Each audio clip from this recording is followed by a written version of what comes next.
Hi friends. It's still really wet and raining outside, so the traffic is louder than usual. Hopefully that adds to a nice warm ambient sound to the video. I find I don't notice that sound and I find it quite soothing.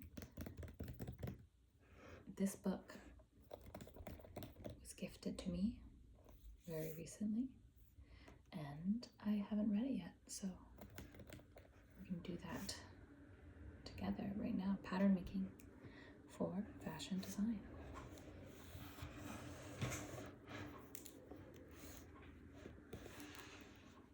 What's the best way to do this? I think maybe I'm just going to read it to you like this. Let's see my really old sweater here. Okay. Pattern making. Contents.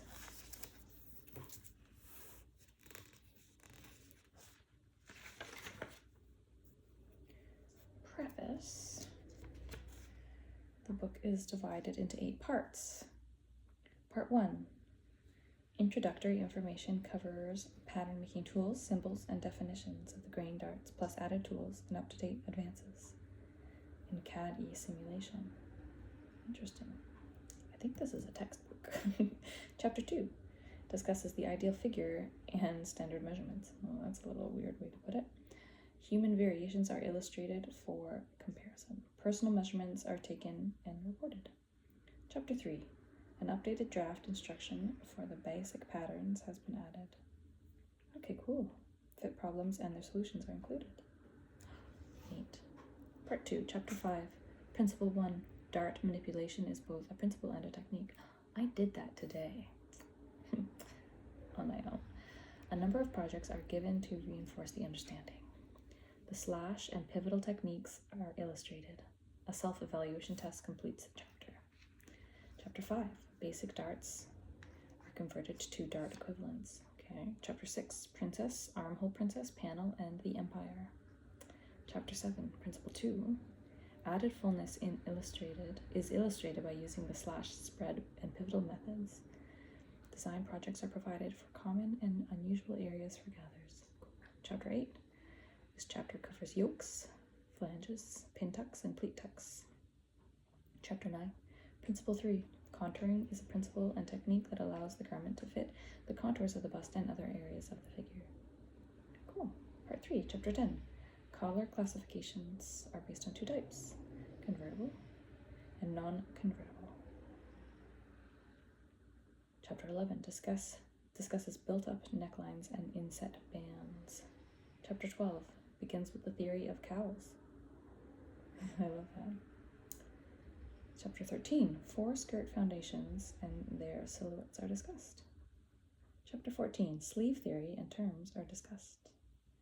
Chapter 15, sleeve/bodice combinations, kimono, raglan, drop shoulder, deep cut armhole. Very, very cool. Part 4, Chapter 16, button samples are shown with sizes in comparison. Chapter 17, plackets are methods for entry when buttons are not desired. Interesting. Part 5, Chapter 18, introduces the torso foundations and 3 basic dress silhouettes. Cool. Chapter 19, 3 strapless styles are included. Chapter 20, this chapter introduces the theory of the bias cut and is an example of combining drafting and draping. Part 6, Chapter 21, 3 basic shirt styles are introduced. Basic yoke shirt, the casual, and the oversized shirt.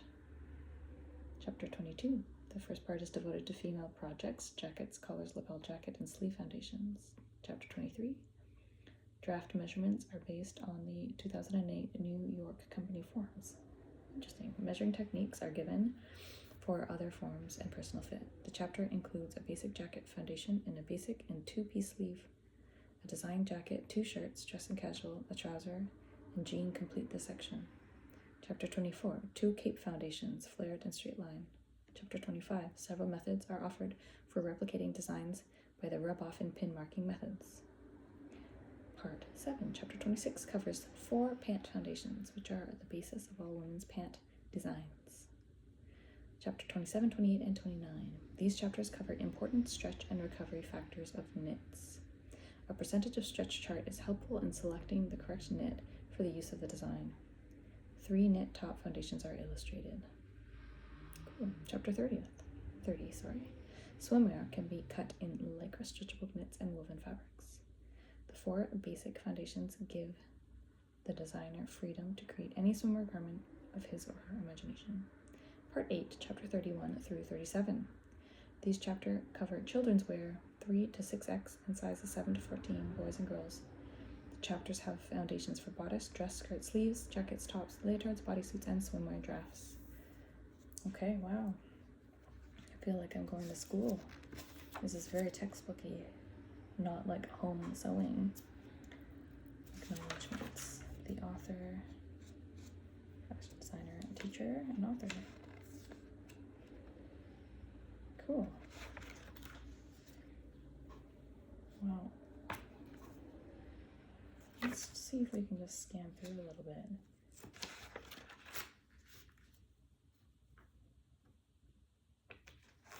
See what I have already. I mean, I've got pins and pin cushion. I've got pencil. I've got scissors, but I don't have the rulers. The rulers are very cool. Hangers and hooks. Don't have that. Push pins. Stapler. Tracing wheels. I remember my mom had one. She had some of those things. And all. I have a tape measure. I have some weights. I don't have Taylor's chalk. Folding measure. Don't have one of those. Functions of the tool. The French curves help with making curves like that. The notchers. Oh, cool.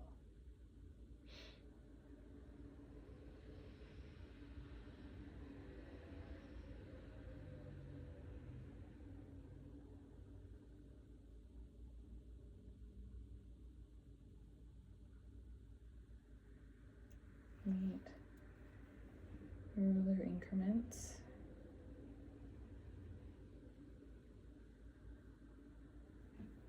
Test your math skills.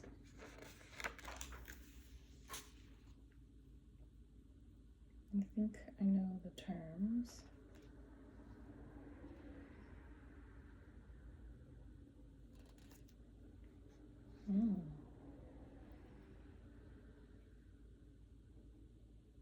Skewing.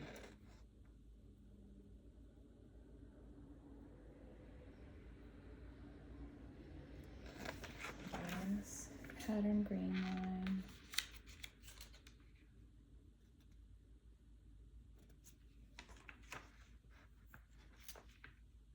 Finding the grain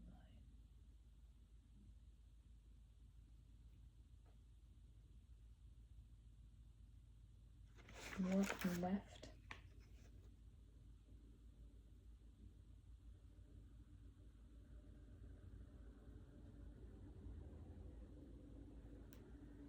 Very cool. Balance line terms.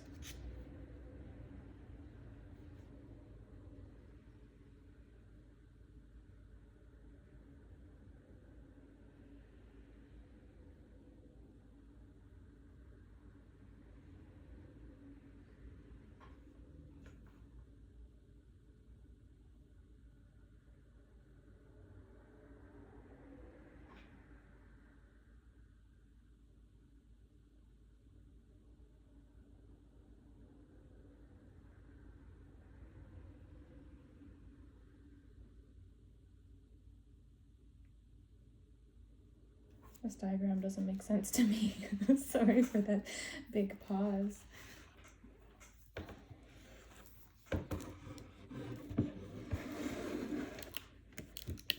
Maybe I'm tired. Okay. I didn't read this whole page though, so I think I would need to understand it a little bit better, but this one's a perfect figure. I mean, it fits well. This is imperfect because it's not fitting right, and I'm confused about why this one is imperfect.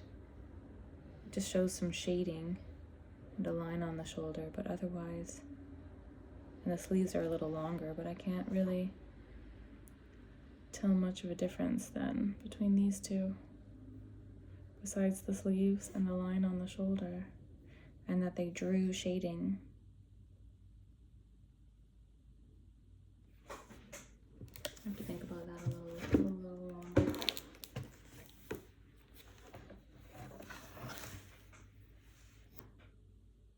It says perfectly balanced garment, but maybe it's that her body is perfect, so the garment doesn't really work. Maybe that's what they meant. Anyways.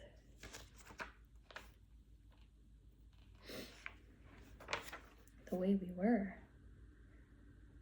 Clothing has been manufactured in essentially the same way since the invention of the sewing machine in the mid-19th century. Old-fashioned, labor-intensive methods are still used by some small manufacturers and designers of custom-made apparel because they cannot afford technical upgrades. Personal computers and inexpensive software are changing apparel design, and even small manufacturers can afford computer-assisted apparel production applications. I don't know what year this book was written.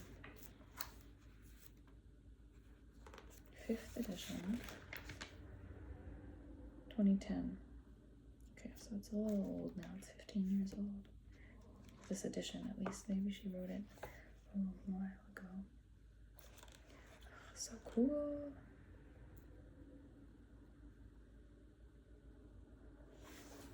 Draft to top.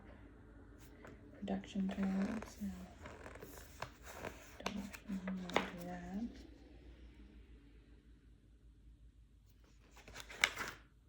You learn a lot about these things.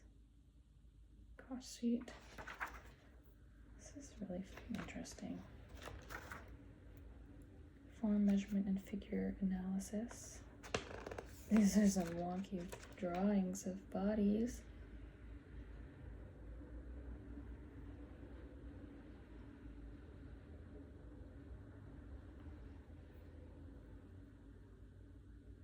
Shoulder types. Interesting. Look at this. Fascinating. I remember I had a sewing book. My mom had one that had, it was more like a home sewer book, and it had some drawings of bodies.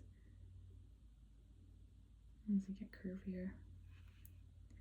These are the different shoulders. I think I'm like this. So I have my trap muscles are bigger. And this, I didn't even really read this, but look at how silly these cute little legs are. And posture. Very cute.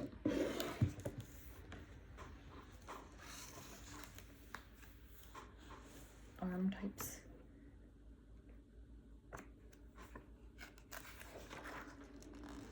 This is about making clothing that fits everybody.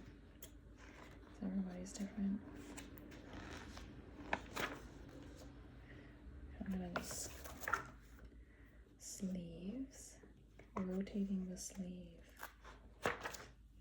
Why flat pattern making? Dart manipulation.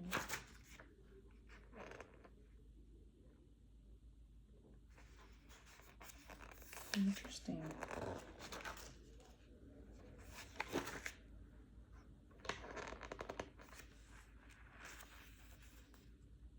Changing dart locations.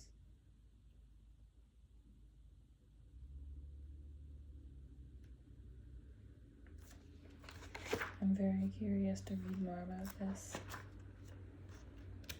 I'll show you what I did today. You're not already bored out of your mind in this video.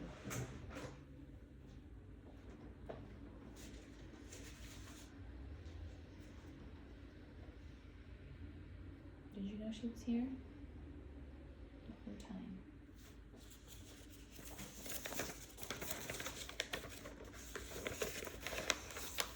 So I printed off this halter top pattern that I got off of Etsy. It's just half of it. You put that on the fold so that you unfold it and it's the full thing. So I got it, and I was looking at this dart. So this is right where your bust is. Should be like the biggest point. And then this, when you sew it, it goes in like that. So then you make a 3D shape like this. Now I did that, and I was kind of like, why? This is not going to fit me. This is too much of a difference. This is going to be way too, yeah, like too much of a difference here. So I put this on my pattern, or on my fabric, and I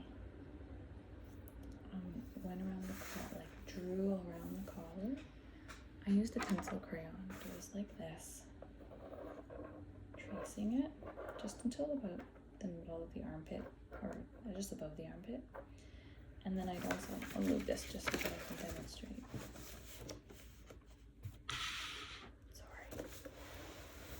Do it this way. So then I also, this is by the fold, so I traced this part and this part of the dart. And then from this point, I pivoted the pattern so that this part would make a smaller triangle. So the triangle was going to be like this instead. So I pivoted it and then traced the rest of it. And then I kind of, the armhole it got a little wonky, so I just drew a nice curve for that armhole. And it changed the way the pattern looked. It ended up like it's as if I sliced it, pivoted it, and then kind of redrew, just so that it wouldn't be such a big difference in the sizing there, here to here. A little bit more flat-chested. Don't need quite such a difference. And so I kind of eyeballed it to where I thought I would want to take it in. And then I made the lining part of it, and then the difference though between basically nibble distance was too far apart. So when I made the next pattern, I moved the dart inwards by about 1/2 inch on both sides for the, when I cut it out of my proper fabric. Oh, I should say I didn't cut out this, I just left it, I traced it on the pattern, so then I could just fold the fabric and sew along it. I didn't want to cut it out completely like that. Anyways, it turned out pretty good. Not a complete perfect fit. I think it was still too much of a dart for me, but it fits well. It was really good. So I played around with that today, and now I'm excited to read all about it in the book. And that, I think I'll end the video, since this was a pretty meandering, really boring one. I hope that you're asleep, and I hope that you have a really wonderful day.